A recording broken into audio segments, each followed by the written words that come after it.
Hello friends, ધોરણ 11માં આપણે chapter number 10 ચાલુ કર્યું છે, જેમાં લાસ્ટ લેક્ચરમાં આપણે બર્નોલીનું સમીકરણ અને તેની જુદી જુદી એપ્લિકેશન જોઈ ગયા હતા.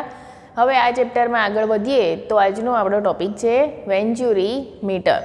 વેન્ચ્યુરી મીટરનો સિદ્ધાંત, રચના અને કાર્યપદ્ધતિ આપણે હવે ભણીશું. તો આકૃતિની અંદર તમને વેન્ચ્યુરી મીટરનું મોડેલ દર્શાવવામાં આવ્યું છે, જેની અંદર શું છે તો કે વેન્ચ્યુરી મીટર એટલે શું તો કે અદબનીય તરલના વહનની ઝડપ જે માપી આપતી રચના છે તેને શું કહે છે? વેન્ચ્યુરી મીટર કહે છે. ફરીથી રિપીટ કરી લઈએ તો અદબનીય તરલના વહનની ઝડપ માપતી રચનાને વેન્ચ્યુરી મીટર કહે છે. આગળ આ રચનાની અંદર એક યુ આકારની નળી હોય છે, એટલે કે વેન્ચ્યુરી મીટરની રચનામાં યુ આકારની નળી જોવા મળે છે, જેને મેનોમીટર કહેવામાં આવે છે, જે અહીંયા તમને દર્શાવવામાં આવી છે, જેની અંદર ρ m ઘનતાવાળું પ્રવાહી ભરવામાં આવ્યું હોય છે. એટલે કે વેન્ચ્યુરી મીટરની રચનામાં જે યુ આકારની નળી છે તેની અંદર જે પ્રવાહી ભરેલું છે તેની ઘનતા કેટલી છે? ρ m જેટલી છે. હવે તેની છેડે એક મેનોમીટર સાથે, જેને મેનોમીટર કહેવામાં આવે છે. હવે મેનોમીટરની સાથે એક બીજી નળી પણ જોડવામાં આવી હોય છે. આ નળીમાં શું હોય છે તો કે તેનો એક છેડો પહોળો હોય છે અને બીજો છેડો સાંકડો હોય છે. આ નળીને વેન્ચ્યુરી મીટર નળી કહેવામાં આવે છે. જે ઉપર તરફ મિત્રો દર્શાવી છે તે શું છે? વેન્ચ્યુરી મીટર નળી છે. તેનો એક છેડો સાંકડો છે, બીજો છેડો પહોળો છે. હવે આપણે થિયરી તરફ આગળ વધીએ તો તેના અંદર બે છેડા આપેલા છે, તેને આ 1 નંબર અને 2 નંબર વડે નામ નિર્દેશિત કર્યા છે. તો 1 આગળ એટલે કે 1 છેડા આગળ આડછેદનું ક્ષેત્રફળ, એટલે કે જે વેન્ચ્યુરી મીટર નળી છે તેના આડછેદનું ક્ષેત્રફળ કેપિટલ એ દર્શાવવામાં આવ્યું છે. તેના આગળથી પસાર થતા તરલનો વેગ જે છે એ v1 દર્શાવવામાં આવ્યો છે. હવે બીજા છેડાની વાત કરીએ તો વેન્ચ્યુરી મીટરનો જે સાંકડો છેડો છે તેને 2 નંબર તરીકે ડિનોટ કર્યો છે. તેના આગળ નળીનું આડછેદનું ક્ષેત્રફળ સ્મોલ a છે અને તેમાંથી જે તરલ પસાર થાય છે તેનો જે વેગ છે એ v2 છે. તો અહીંયા કેપિટલ A અને v1 આપ્યું છે, અહીં સ્મોલ a અને v2 આપ્યું છે. હવે સાતત્ય સમીકરણ એટલે કે આગળ આપણે જે ભણી ગયા છીએ સાતત્યનું સમીકરણ, તેના મુજબ જો અહીં આપણે લખીએ તો કેપિટલ A ઇન્ટુ v1 બરાબર સ્મોલ a ઇન્ટુ v2. હવે અહીં સૂત્રનો કરતા બનાવીશું આપણે v2 ને, એટલે કે સાંકડી નળીમાંથી જે તરલ પસાર થાય છે તેનો વેગ, તેની ઝડપ. તો v2 બરાબર શું થશે વિદ્યાર્થી મિત્રો? a upon small a into v1 થશે. અહીંયા તમારે શોધવાનું છે તરલના વહનની ઝડપ. તો તે તરફ આપણે જઈએ તો v2 બરાબર a ઇન્ટુ v1 ભાગ્યા સ્મોલ a, સમીકરણ 1. હવે આપણે બર્નોલીનું સમીકરણ ગયા લેક્ચરમાં ભણી ગયા છીએ. તો a છેડા અને b છેડા પાસે, એટલે કે 1 અને 2 પાસે બર્નોલીનું સમીકરણ વાપરીએ. બર્નોલીનું જે સમીકરણ છે એ શું છે તો કે a છેડા 1 નંબરના છેડા આગળ વાપરો તો p1 વત્તા 1/2 ρ v1 square plus ρg h1. હવે બીજા છેડા પાસે વાપરીએ તો ઇઝ ઇક્વલ ટુ કરીને લખીશું p2 વત્તા 1/2 ρ ઇન્ટુ v2 સ્ક્વેર વત્તા ρg h2. અહીંયા હું તમને કહું કે જેટલી ઊંચાઈથી તમારું પ્રવાહી નીચે ઉતરે છે એટલી ને એટલી જ ઊંચાઈએ બીજા છેડે ધારણ કરે છે, જેથી h1 બરાબર h2 આપેલા છે. તો h1 બરાબર h2 લખશો મિત્રો તો બંને તરફનું ρg h1 અને ρg h2 પદ કેવું થઈ જશે? કેન્સલ થઈ જશે. જેથી તમારું જે સમીકરણ છે એ હવે દબાણ અને ρv ના સ્ક્વેર સ્વરૂપમાં મળે છે. જેથી p1 વત્તા 1/2 ρ v1 square is equal two p2 વત્તા 1/2 ρ v2 નો સ્ક્વેર. હવે દબાણના પદોને એક તરફ કરી લો અને ρ v1 વાળા પદોને એક તરફ કરી લો તો P1 માઇનસ P2 બરાબર શું થાય 1/2 rho V2 square minus 1/2 rho V1 નો સ્ક્વેર. હવે શું કરવાનું છે, આપણે જે સમીકરણ નંબર 1 તારવ્યું એમાં આપણને V2 બરાબર સૂત્ર મળ્યું છે, તો V2 ની જગ્યાએ V2 ની જગ્યાએ તેની કિંમત મૂકશો તો સમીકરણ જે જમણી તરફનું છે એ V1 ના પદમાં આવી જશે. તો અહીંયા V2 બરાબર શું મૂક્યું છે, જ્યાં V2 બરાબર a V1 upon small a મૂકતા અહીં સ્ક્વેર છે એટલે તેનો હોલ સ્ક્વેર કરેલો છે. તો P1 માઇનસ P2 બરાબર 1/2 રો V2 બરાબર શું છે a V1 upon small a નો સ્ક્વેર માઇનસ 1/2 રો V1 નો સ્ક્વેર. હવે તમે જુઓ છો મિત્રો, તો અહીં બધું તમને કોમન નીકળી જાય છે, માત્ર આ પદમાં a V1 ભાગ્યા સ્મોલ a નો સ્ક્વેર બચે છે. તો શું કોમન કાઢીશું આપણે, P1 માઇનસ P2 બરાબર 1/2 rho V1 square into bracket a V1 upon small a નો સ્ક્વેર માઇનસ 1. હવે અહીંયા તમે ક્ષેત્રફળના સંદર્ભમાં જુઓ તો સાંકડી નળીનું ક્ષેત્રફળ ખૂબ ઓછું છે, પહોળી નળીનું ક્ષેત્રફળ તેના કરતાં ખૂબ વધારે હોવાથી capital A is greater than small a, જેથી V1 is less than V2 અને P1 is greater than P2 છે. અહીંયા દબાણ તફાવતના કારણે મેં તમને જેમ કીધું તેમ એ છેડા પરથી જેટલું પ્રવાહી નીચે ઉતરે છે તેટલું ને તેટલું જ પ્રવાહી બી છેડા તરફ ઊંચું ચઢે છે. આથી ઊંચાઈના તફાવતના અનુસંધાનમાં તમે જ્યારે દબાણ તફાવતનું સૂત્ર લખશો એટલે શું થશે, P1 માઇનસ P2 બરાબર રો એમ ઇન્ટુ GH થાય છે. આ માત્ર ઊંચાઈના સંદર્ભમાં દબાણ તફાવતનું સૂત્ર છે, જેથી આની અંદર V1 અને V2 ને ઇન્ક્લુડ કરવાની જરૂર નથી.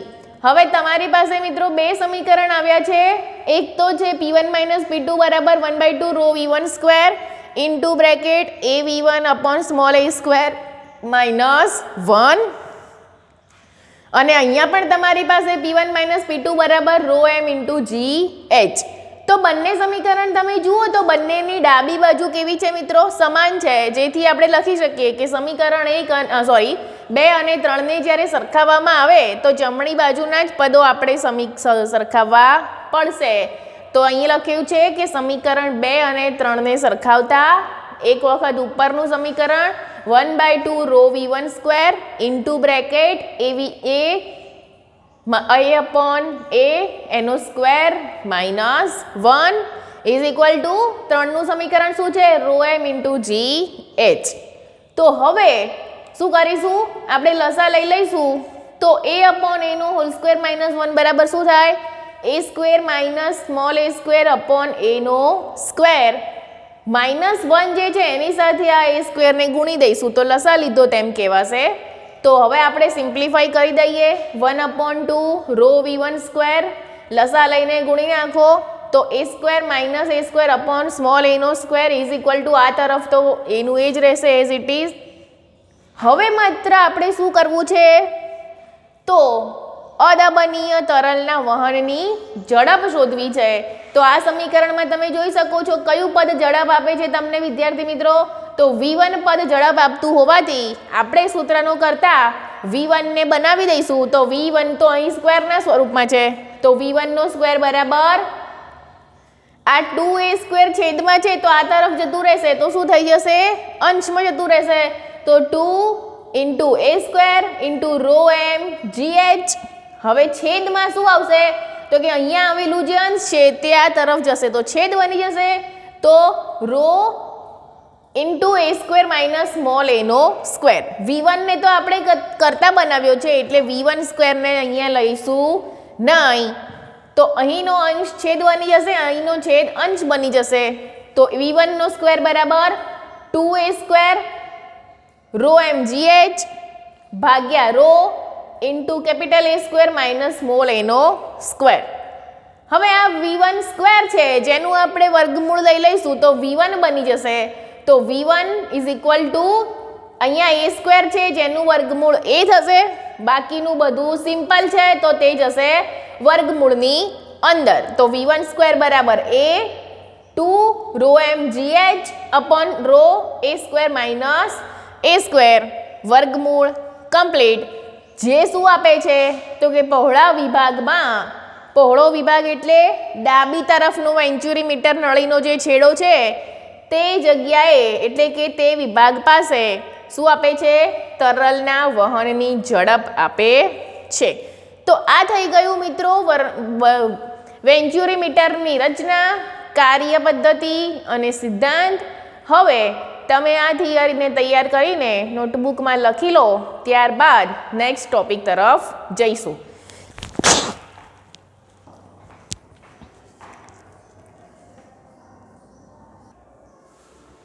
તો હવે મિત્રો આપણે વેન્ચ્યુરીમીટરના સિદ્ધાંત ઉપર આધારિત બે રચનાઓ છે, જે કાર્બ્યુરેટર અને સ્પ્રે પંપ છે, તે આપણે જોઈ લઈએ. તો કાર્બ્યુરેટર જે છે એ વાહનોમાં હોય છે અને સ્પ્રે પંપ આપણે રોજિંદા જીવનમાં વાપરીએ જ છીએ જુદા જુદા ઉપયોગમાં. તો અહીં આકૃતિમાં છે દર્શાવવામાં આવ્યું છે તે પહેલી આકૃતિ છે એ કઈ છે?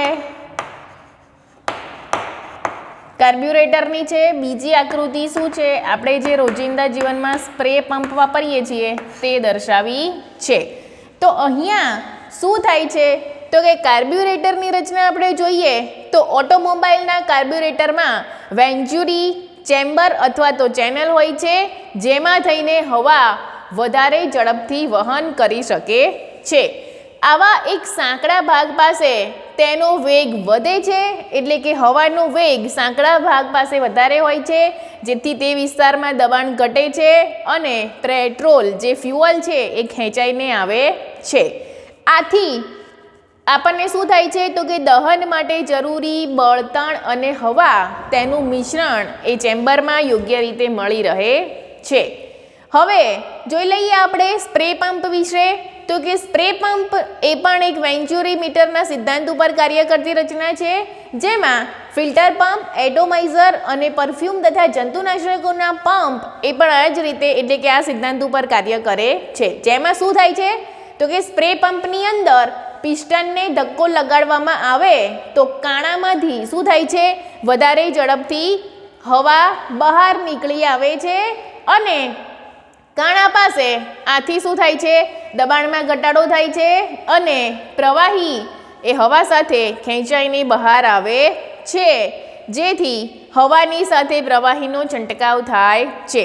તમે સ્પ્રે પંપ તો મિત્રો વાપરતા જ હશો.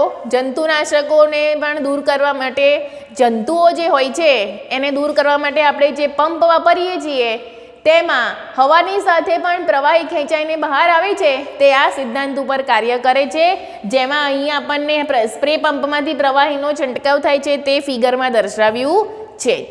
હવે આ જ સિદ્ધાંત ઉપર આધારિત એક નાનકડો ટોપિક કયો છે તો કે લોહીનું વહન અને હાર્ટ એટેક, એ પણ આ જ સિદ્ધાંત ઉપર કાર્ય કરે છે, જે તમારે ટેક્સ્ટબુકમાંથી તૈયાર કરી લેવાનું. સહેલો જ ટોપિક છે, તમને જાતે પણ આવડી શકે છે. હવે આગળનો એક નવો ટોપિક છે, કયો છે તો કે ડાયનેમિક લિફ્ટ. હવે ડાયનેમિક લિફ્ટ એ શું છે મિત્રો? તો એ હવે આપણે જોઈએ.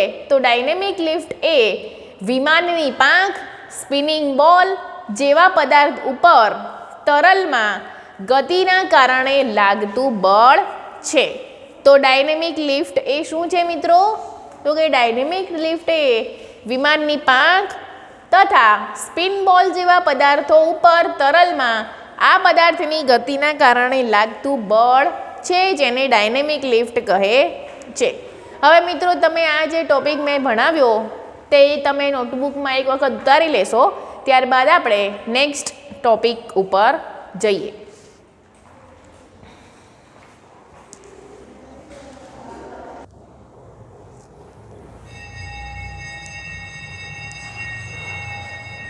તો હવે મિત્રો આપણે એક અગત્યની બીજી રચના જોવાની છે, જે છે એરોફોઇલ. તો આકૃતિમાં તમને એક એરોફોઇલ દર્શાવવામાં આવ્યું છે, જે શું છે તો કે આકૃતિમાં એક એરોફોઇલ દર્શાવવામાં આવ્યું છે, જે એક વિશિષ્ટ પ્રકારનો ઘન પદાર્થ છે, જેની હવામાં થતી ગતિના કારણે તેના ઉપર ઉર્ધ્વ દિશામાં બળ લાગે છે. તો આકૃતિમાં જે એક દર્શાવવામાં આવી છે રચના, તેને એરોફોઇલ કહેવામાં આવે છે, જેની હવામાં થતી સમક્ષિતિજ ગતિના કારણે તેના ઉપર ઉર્ધ્વ બળ લાગે છે. તો હવે આપણે જોઈએ એરોફોઇલની રચના. તો વિમાનની પાંખોનો આડછેદ એ પણ એક પ્રકારની એરોફોઇલ જેવો જ હોય છે, જેની આસપાસની ધારા રેખાઓ જે છે તે ફિગરમાં દર્શાવી છે. તો અહીં મેં લખ્યું છે કે વિમાનની પાંખોનો આડછેદ પણ એરોફોઇલ જેવો છે. તેની આસપાસ જે ધારા રેખાઓ રચાય છે તેને મેં ફિગરમાં દર્શાવી છે. એરોફોઇલ એ શું કરે છે તો કે પવનની ગતિ સામે કરે છે. એરોફોઇલ પવનની સામે ગતિ કરે છે ત્યારે વહનની દિશાની સાપેક્ષે પાંખનું નમન પાંખની ઉપરની ધારા રેખા કરતાં નીચેની ધારા રેખાને શું કરે છે, વધારે છૂટી બનાવે છે. એનો મતલબ કે એરોફોઇલ જ્યારે પવનની ગતિ સામે કરે છે ગતિ, ત્યારે વહનની દિશાની સાપેક્ષે પાંખનું નમન છે એ પાંખની ઉપરની ધારા રેખાઓને વધુ ગીચ બનાવે છે અને નીચેની ધારા રેખાઓને છૂટી બનાવે છે, જેથી ઉપર હવાની ઝડપ વધારે હોય છે. જેના પરિણામે શું થાય છે, એરોફોઇલ ઉપર નીચેના ભાગની હવાનું દબાણ ઉપર કરતાં વધી જાય છે, જેથી પાંખો ઉપર ઉર્ધ્વ દિશામાં બળ લાગે છે અને વિમાન ઊંચું ઉડે છે. જે ડાયનેમિક લિફ્ટ વિમાનના વજનને સમતોલે છે, જેથી વિમાન સામે થતો અકસ્માત નિવારી શકાય છે. તો આ મિત્રો થઈ ગઈ એરોફોઇલની રચના. ફરીથી એક વખત રિપીટ કરી લઈએ તો એરોફોઇલ એ વિશિષ્ટ પ્રકારનો ઘન પદાર્થ છે જે હવામાં થતી સમક્ષિતિજ ગતિના કારણે તેના ઉપર ઉર્ધ્વ બળ લાગે છે તે દર્શાવે છે. આપણે અહીં એક વિમાનનું ઉદાહરણ લઈને એરોફોઇલની રચના સમજાવી છે. પછી હવે નેક્સ્ટ લેક્ચરમાં આપણે નેક્સ્ટ ટોપિક સાથે મળીશું, જે છે શ્યાનતા બળ અને શ્યાનતા ગુણાંક. તો આજે આપણે જે ભણ્યા છીએ મિત્રો આજના લેક્ચરમાં જે ટોપિક એ તમે હોમવર્કમાં તૈયાર કરીને લખશો. ત્યારબાદ નેક્સ્ટ ક્લાસમાં આપણે નેક્સ્ટ ટોપિક સાથે મળીશું. ત્યાં સુધી થેન્ક યુ.